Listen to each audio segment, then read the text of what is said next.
সবার মনে এখন একটা প্রশ্ন যে জোট হওয়ার আগে কি জামাতের জোটে ভাঙন শুরু হলো কিনা, আপনার মনেও কি এমন প্রশ্ন কি দিচ্ছে? আমার মনেও এই প্রশ্ন উঠেছে এবং আমার ধারণা ইসলামী শাসনতন্ত্র আন্দোলন আলাদা করে নির্বাচন করবে এবং এটি তারা অনেকটা প্রকাশ্যে আজ সন্ধ্যায় বলেছে।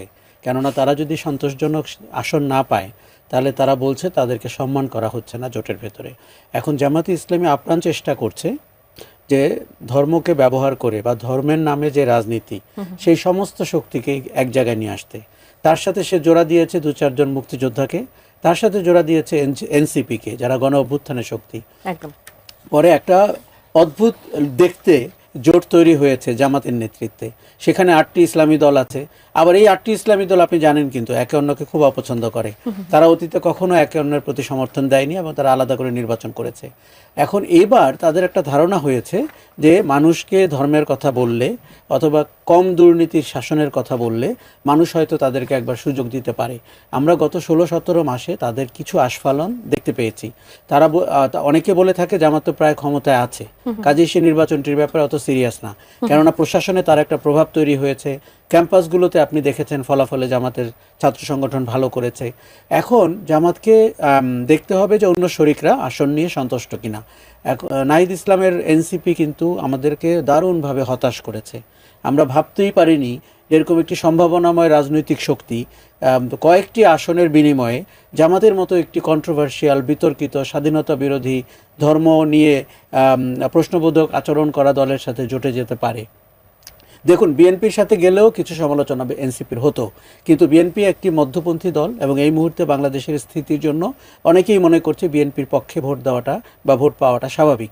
কিন্তু এনসিপি যে কট্টর অবস্থানের দক্ষিণপন্থী উগ্রবাদের রাজনীতির দিকে গেল, আমার ধারণা তাতে করে তাদের রাজনৈতিক ভবিষ্যৎ অনিশ্চিত হয়ে গেছে এবং তাদের এক ধরনের রাজনৈতিক মৃত্যু ঘটেছে। কেননা আপনি নির্বাচনে কতটা ভালো করবেন, জামাতের জোট ভালো করলেও এনসিপির নেতারা কতটা ভালো করবেন আমি কিন্তু খুব ডাউটফুল।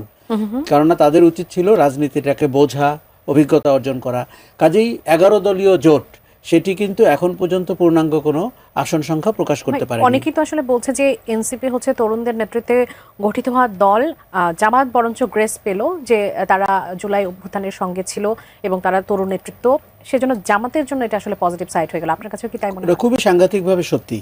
কেননা দেখুন, জামাত একটা বিশেষ ঘরানার রাজনীতি করেন। 1971 সাল তাদের অস্বস্তির বছর এবং পরবর্তী 54 বছরে তাদেরকে এই প্রশ্নের উত্তর দিতে হচ্ছে এবং ক্ষমা চাওয়ার ব্যাপারে আমরা মোটামুটি একমত। এই জায়গায় এসে জুলাই অভ্যুত্থান, যেটি 15 বছরের দুঃশাসনের পরে বাংলাদেশের মানুষ পেয়েছে, তার প্রথম সারির সৈনিক তো এনসিপির নেতৃত্ব। কাজে তারা যদি জামাতের সাথে হাত মেলায়, এখানে দুটি ঘটনা ঘটেছে। একটি হচ্ছে জামাত রাজনৈতিকভাবে বেনিফিটেড হয়েছে, তারা বলতে শুরু করেছে যে জুলাই গণ অভ্যুত্থানের অংশীদাররা তো আমাদের সাথে। আর আরেকটা জিনিস হচ্ছে যে এই তরুণদেরকে দলে নেওয়ার ভেতর দিয়ে তারা তরুণ সমাজের প্রতি এক ধরনের অ্যাপিল তৈরি করতে পেরেছে। আপনি জানেন 4 কোটির মতো তরুণ ভোটার রয়েছে। এইবার বলা হচ্ছে তাদের ভোট খুব ডিসাইডিং ফ্যাক্টর হতে পারে, যেমন করে নারীদের ভোট একটা ডিসাইডিং ফ্যাক্টর হতে পারে। কাজেই জামাত ইসলামী কৌশলগতভাবে আমার মনে হয় যে অনেক দূর এগিয়ে আছে এবং তারা এক ধরনের, আপনি জানেন আজকে জামাতের আমির ডক্টর শফিকুর রহমান বলেছেন যে ওনারা ক্ষমতায় গেলে শরিয়া আইনে না প্রচলিত আইনে দেশ শাসন করবেন। কিন্তু ওনার গত 16 মাসের কথাগুলো যদি আপনি শোনেন, তার মধ্যে অনেক স্ববিরোধিতা আছে। যেমন কোন আইনে বাংলাদেশের নারীদের কর্মঘণ্টা ঠিক করা যায়, বাংলাদেশের কোন আইনে নারীরা সপ্তাহে 5 দিন কাজ করবে না 3 দিন করবে, উনি তো এসব কথা বলেছেন। এবং উনি এগুলো যখন বলতে থাকেন তখন কিন্তু মানুষ অনেকটাই দেখতে পায় জামাতকে ক্ষমতায় পাঠালে বাংলাদেশ অন্ধকারের দিকে যাবে, অতীতের দিকে যাবে, নাকি সামনের দিকে যাবে। দেখুন, 51% ডেমোগ্রাফির মানুষ হচ্ছে নারী।